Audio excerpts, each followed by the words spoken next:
Salut et bienvenue dans Maurienne Zap. Allez, c'est parti. Bonjour à tous, ravi de vous retrouver dans votre nouveau Maurienne Zap. Allez, sans plus attendre, le sommaire de votre nouvelle émission. Retour sur la 11e édition de la Jarienne des Cimes. Démolition de la bâtisse située au bord de l'avenue Falcoz à Saint-Jean-de-Maurienne. Et pour terminer, rencontre avec l'équipe de France de lutte en stage de ski de fond à Bessan. Voilà pour le programme de votre nouvelle émission. De très nombreuses personnes ont participé à la 11e édition de la Jarienne des Cimes. Cet événement incontournable de la vallée, organisé pour la première fois à la Fastoche, une course de ski alpinisme.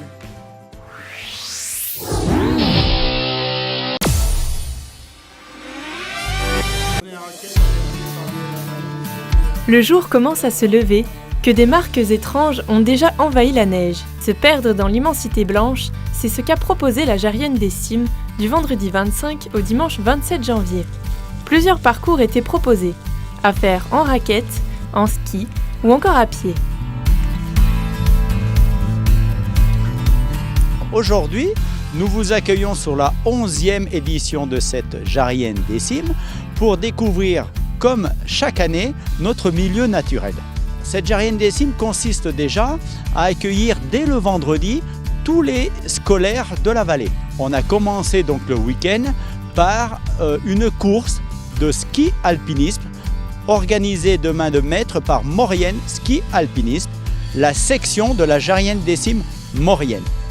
Il y a bien entendu durant tout le week-end des ateliers techniques dispensés par la Fédération française de la montagne et l'escalade qui tournent autour donc du DVA, détecteur des victimes d'avalanche, de la nivologie ainsi que de l'orientation. Je souhaiterais mettre l'accent aussi sur la soirée, car il ne faut pas oublier que ce soir, samedi soir, à partir de 18h, nous avons une association, le Ski Club, qui organise une balade au flambeau, organisée par le patrimoine, et nous terminerons cette balade par un feu d'artifice à 19h30. Le week-end a rassemblé de nombreux amoureux de la nature, avec pour maître mot la convivialité. Depuis plus d'une vingtaine d'années, une bâtisse en ruine borde l'avenue Falcoz à quelques mètres seulement de la gare de Saint-Jean-de-Maurienne. La 3CMA a pris le dossier en main et avec l'aide de l'EPFL, la maison a été démolie et des nouveaux projets sont en cours pour ce terrain particulièrement bien placé.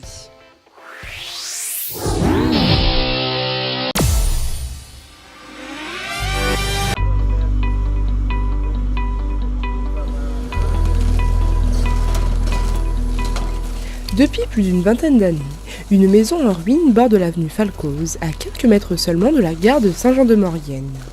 Lassée de cette situation, la 3CMA a pris le dossier en main et le lundi 21 janvier, les Saint-Jeannais ont vu cette maison s'effondrer au sol, éclaircissant ainsi la vue.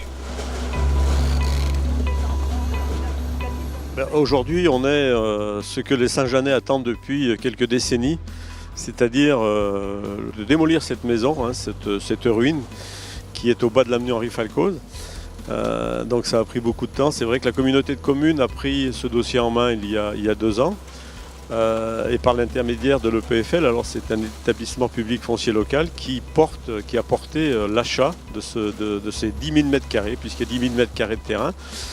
Et aujourd'hui, on est dans la phase de déconstruction de cette maison qui fera place un jour sur ce terrain à un projet que la communauté de communes va travailler cette année. Alors, le futur projet, il y a eu le projet du cinéma. Aujourd'hui, on est en attente de la personne qui voulait faire ce cinéma. Nous, on aide puisqu'on amène le terrain. Alors, on a fait travailler un cabinet qui a travaillé sur des espaces. Ça pourrait être un bowling, ça pourrait être un restaurant. Il n'y a rien qui est calé aujourd'hui.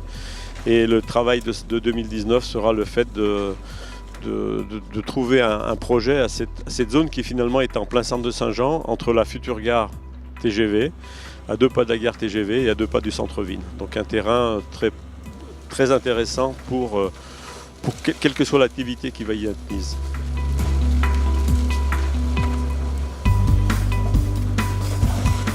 Le PFL, c'est un outil de portage foncier au service des collectivités qui en sont membres. Donc là, en l'occurrence, le PFL fait du portage foncier pour le compte de la communauté de communes Cœur de Maurienne-Arvan. Et nous avons fait l'acquisition des terrains que vous voyez derrière nous, ainsi que la ferme qui est en cours de démolition. Le portage il permet à la collectivité de développer un projet pendant les années pendant lesquelles nous serons propriétaires et au bout du compte de réaliser le projet en ayant permis de maîtriser les terrains. Donc c'est le travail que fait le PFL. Nous avons commencé d'abord par le désamiantage qui a été fait en fin d'année dernière. On n'avait pas beaucoup d'amiante sur ce bâtiment. Et nous sommes maintenant dans la phase de démolition de la ferme. Ensuite, on aura des terrains qui seront libérés de tout bâtiment et qui seront disponibles pour le projet que développera la communauté de communes. Ce chantier s'est étalé sur quelques jours et a nécessité l'intervention de 2 pelles et 4 personnes. Serge Chimon, directeur d'exploitation chez Truchet TP, nous explique le déroulement de cette démolition. Donc vous pouvez constater derrière un petit peu ce qui se passe.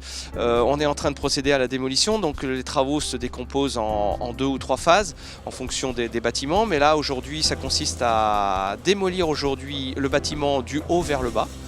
Donc avec un retraitement des matériaux par type. Donc là aujourd'hui on a commencé la démolition du toit, on isole la ferraille, les débris maçonnés et puis le bois. Donc aujourd'hui on fait une démolition sélective.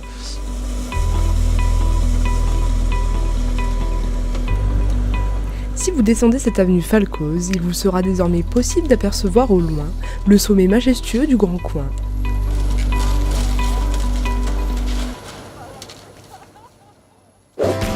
Six lutteurs de l'équipe de France Flûte ont participé pendant 15 jours à Bessan à un stage de ski de fond. Mélonin Noumonvi, champion du monde 2014, était également présent pour la 5e fois.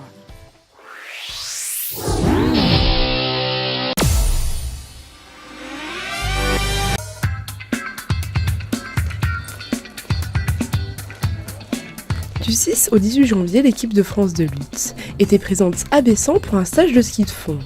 Une coupure ski indispensable pour ces athlètes qui débutent par la suite une saison internationale particulièrement intense.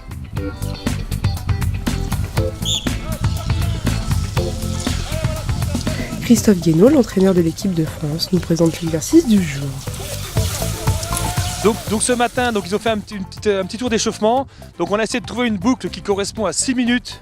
Donc c'est le temps d'un combat de lutte. Voilà, et donc ils ont fait 3 combats de lutte, l'équivalent de 3 combats, avec des temps. Et le but était d'améliorer à chaque fois son temps. Donc certains ont amélioré, d'autres non, ils sont plus déchirés sur le premier. Et après, avec la fatigue, c'était un peu plus difficile. Mais voilà, je pense qu'ils ont bien bossé ce matin. Et c'est important pour nous de varier donc, les intensités. Voilà, donc le lutteur doit être endurant, mais il doit être aussi explosif, etc. Une équipe de lutte qui vient depuis 2010 réaliser ici en Haute-Maurienne vanoise des stages de ski de fond. Cette année, 6 lutteurs ont participé à ce stage et 2 d'entre eux étaient présents pour la première fois. Alors là, donc, on est dans notre 2e semaine, donc ça va un peu mieux. On a 2 athlètes, 2 jeunes aussi qui sont en classique, en alternative, puisque ils n'avaient jamais fait de ski. Donc on a pris des jeunes qui sont plus eux, génération 2024. Après les 4 autres athlètes, c'est plus le groupe 2020, Tokyo 2020. Mais dans 15 jours de ski, ils progressent, ils avancent, ils retrouvent la technique. Les 4 que j'ai dit sont déjà venus plusieurs fois à Bessan, donc ça fait plusieurs années, ils ont l'habitude, donc eux ils sont en skating et ils avancent. Et voilà. Et moi quand je skie avec les athlètes, je prends plutôt les jeunes qui ne connaissent pas non plus le domaine de Bessan. Mélonin Noumonvi, capitaine de l'équipe de France, champion du monde 2014, actuellement numéro 1 de sa catégorie, était également présent à Bessan pour la 5e fois. C'est dur, c'est sûr que c'est un effort qu'on n'a pas l'habitude de faire. Ça change du quotidien. C'est vrai que ce sport c'est assez cyclique quand même. Et donc voilà, on n'a pas l'habitude. Donc voilà, c'est un bon départ pour la saison. Pour faire ce qu'on appelle le fond. Disons qu'au niveau de la condition, pas trop encore, parce que les effets sont... Je pense que ça va être plus dans 1 voire 2 semaines, quand on va redescendre dans notre région. On est peut-être un petit peu mieux sur les skis qu'au début de semaine. Mais c'est sûr qu'on sent oui, quand même le bénéfice d'un stage comme ça. Oui.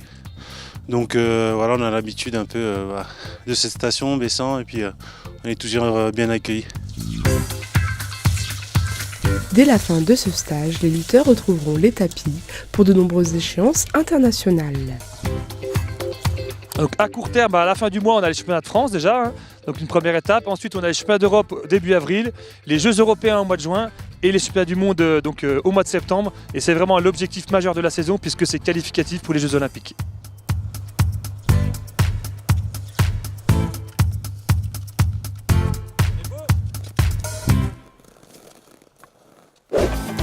Votre ZAP touche à sa fin. Merci d'être de plus en plus nombreux à nous suivre. On se retrouve bien évidemment la semaine prochaine. Mais avant de se quitter, n'oubliez pas votre agenda. Du samedi 9 au vendredi 15 février, Saint-Sorlin-d'Arves fête le carnaval. Mardi gras, confection de déguisements et de masques ou encore défilés sur les pistes sont au programme. Du lundi 11 février au lundi 11 mars, Valoir Dynafit Sensation vous emmène sur les pistes de nuit pour un parcours de ski de randonnée à Valoir. Tous les lundis, 16h, inscription gratuite au bas de la télécabine de la Cétase, 18h, départ du bas de la télécabine de la Cétase, arrivée au restaurant Timel, 19h30, descente groupée encadrée par les professionnels. N'hésitez pas à faire vos remarques et à nous suivre sur les réseaux sociaux.